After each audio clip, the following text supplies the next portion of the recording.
Hello everyone, and welcome to my breakdown of the new Iceborne story trailer that Capcom just released on their YouTube channel. Now the trailer opens up by suggesting we're on a journey somewhere. This is not surprising, of course. The whole point of Iceborne is we're going to a new locale. It's going to be all icy, right? Then it shows off the new base, finally. We didn't get to see this with the spring developer update, so this is really new stuff here. And even though they don't break it down in details, they do show quite a bit of the base off. We also see a lot of familiar faces. In the next scene, we get to see some kind of powered-up Legiana. Probably we would call this a subspecies. I doubt we're going to have arch-tempered monsters return. I mean, maybe they will return, but they're going to be like G-rank arch-tempered, right? So it's got these really cool fine hairs on the tail. It seems to have some kind of winged flaps near its head, creating kind of like a hood. We also get to see the lance using its new clutch claw counterattack, which really didn't look too bad, right? It depends on like how much damage you do, but what's nice about it is that let's say you're further away with the lance, using this move seems to close the distance pretty well between you and the monster. Not to mention, when you jump off of the monster at the end of the move, you're really not too far away, right? Some of the weapons, when they use their clutch claw mount, they end up really far away from the monster, so it looks pretty good. Then the trailer moves on to Velkhana, who seems to summon some kind of icy barrier on the floor. This is really the first bit of combat we get to see from this monster, so I don't know. I'm excited to see what else Velkhana does. I am hoping to get frozen by something in Velkhana's moveset, and I'm not talking about Ice Blight, I'm talking about actually being frozen in place. I love it when they do that kind of mechanic in video games, one of my favorite mechanics. So they only show Velkhana off for a second before moving on to a monster everyone had been predicting since the reveal of Nargacuga. It's happening! Nigga, it's happening! Oh my god! Oh my god! That's all they needed, baby! That's all that was needed, baby! Oh my god! That's all we needed! And that's Tigrex. He's in the Rotten Vale, and he's making Otogaron and Spiky Boy Radoban look pretty small. I'm glad that he's larger, you know. One of my complaints about the monsters in Monster Hunter World, the base game, is that a lot of them feel kind of small, so I like that Tigrex is a bit larger. Then the trailer jumps back to hinting at what the story is going to be about. It seems that the handler or someone discovered some old research about what's going on in this new snowy area, and apparently the Legiana are migrating there for some reason. This is my guess, this is my interpretation.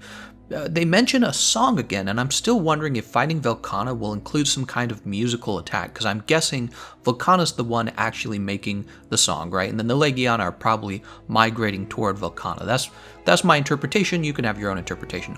Also, is this a frozen Anjanath? Man, that's a terrible way to die. I want to stop and mention here that the musical arrangement in the trailer is sounding really nice at this point. Very theatrical. Now, I'm not going to play that music because I don't want to get copyright struck, but if you go and watch the trailer yourself, which you've probably already done, you probably would agree with me that it's sounding pretty professional. Now, of course, for me, and probably for you, the biggest reveal of the trailer wasn't all these monsters. We kind of knew we were getting those. The biggest reveal was the new Jagras writing. What the heck?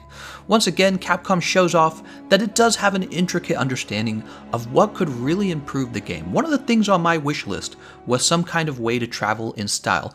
Believe it or not, I was just talking about it yesterday. I was saying that Monster Hunter World needs some kind of mount that you can have in the game. And then lo and behold, today we get this soundtrack. It's amazing.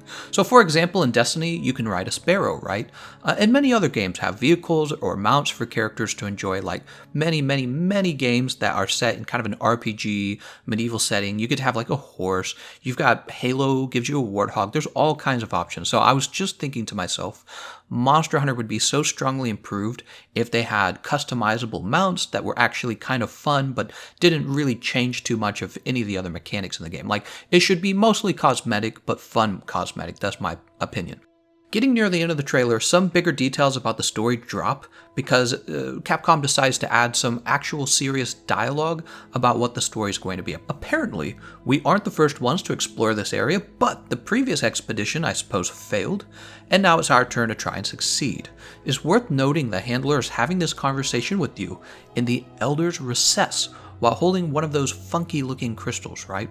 Last but not least, the trailer ends in a similar teaser style as the earlier ones, with a hint at another new monster. This time, it seems we're going to be getting Glavenous, or is it Glavenous? Tell me if I'm saying that wrong. If you've never heard of him, he's going to be a brute wyvern who's similar in appearance to Anjanath, except he has a giant blade on his tail. And that wraps up my breakdown of the new Monster Hunter World Iceborne story trailer.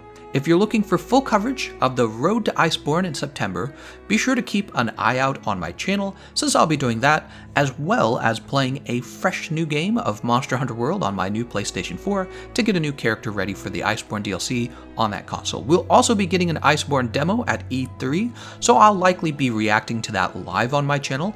I'll probably be covering all of the cool things happening at E3 in general this year, since it happens that I always watch E3 every single year anyway, so we might as well do it together. Alright, that's everything I have to say about the new trailer. Share your thoughts in the comment section below. How's everything looking so far? Hopefully your hype is at max level. I want to thank you all for watching, and I'll see you guys next time.